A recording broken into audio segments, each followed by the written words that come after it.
There comes a moment in everyone's life when the horizon seems to end.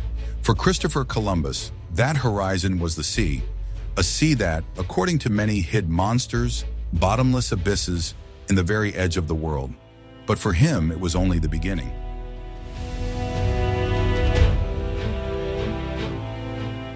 Genoa, 1451. Columbus was born in a city of merchants and sailors, where the air smelled of salt and fine fabrics.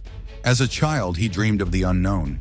He would climb the docks, listening to tales of sea monsters and distant lands. "One day I'll go there too," he'd say while his friends laughed. But Columbus, stubborn as ever, never stopped dreaming. At 14, he boarded a merchant ship. The sea was a tough teacher. Storms, hunger, and sailors who could still crack a joke even when the hold reeked of rotten fish. "If the earth is flat, at least I'll fall into the water and know how to swim," Columbus would joke as he scrubbed the deck. He learned to read the stars, to fear and love the wind, to distinguish the sound of waves from the voice of fear.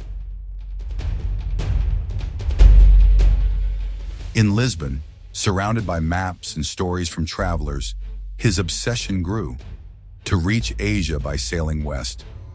People called him crazy, said the world was too big, that he'd fall off into nothingness.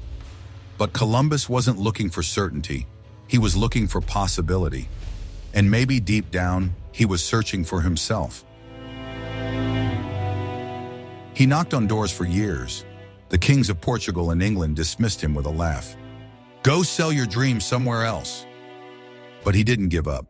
Finally, he found a listener in Queen Isabella of Castile. "Majesty, let the sea answer our questions," he pleaded.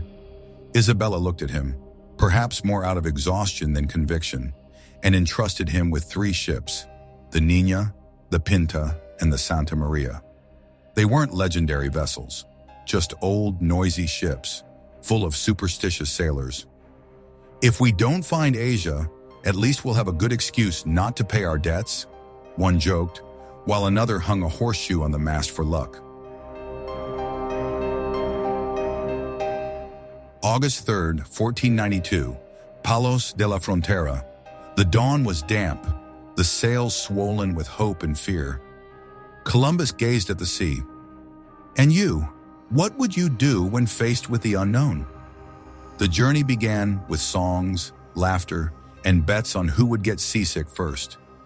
Days passed in endless blue, the sound of waves a constant companion.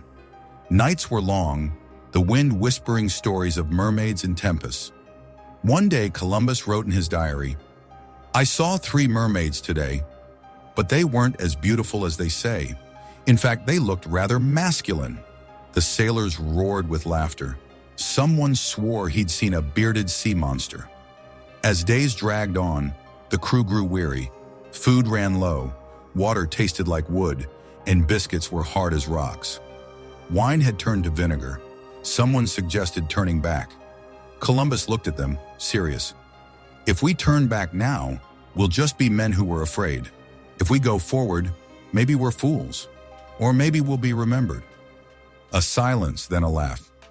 "All right, Admiral, but if we fall off the edge of the world, it's your fault."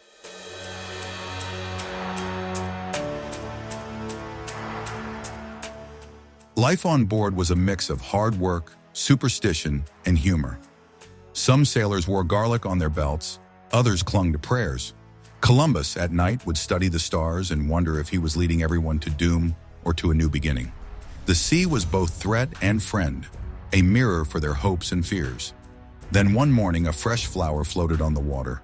A different scent, a promise. "Land!" shouted Rodrigo de Triana, his voice cracking with emotion. October 12th, 1492. It wasn't Asia, but a new continent. Columbus stepped onto an island he named San Salvador. The nature was lush, the colors unlike anything he'd ever seen, the natives curious and cautious. Columbus observed, took notes, and marveled. This isn't like Marco Polo's stories, but maybe that's a good thing. Days on the island were filled with discoveries. The sailors tried hammocks for the first time. Better than sleeping on the floor. "Admiral, now this is a real discovery." Columbus smiled, letting the wind in his thoughts rock him. He didn't find the gold he'd promised, but he found something more precious, the feeling of having crossed a boundary, both outside and within himself. The natives offered fruits he'd never seen: pineapples, cacao, maize. One sailor grumbled, "But where's the gold?" Columbus replied, "Maybe the real treasure is reaching where no one else dared." The return to Spain was a mix of glory and disappointment. The nobles mocked him. Anyone could have done it.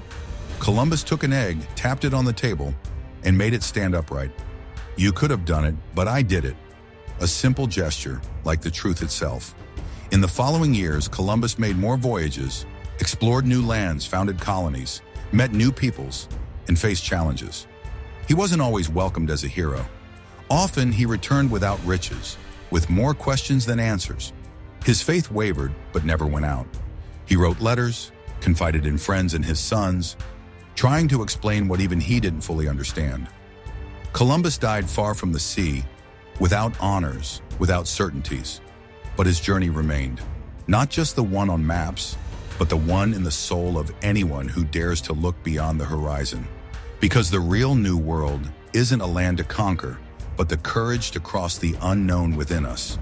And you, viewer, what ocean lies before you? What fear holds you back?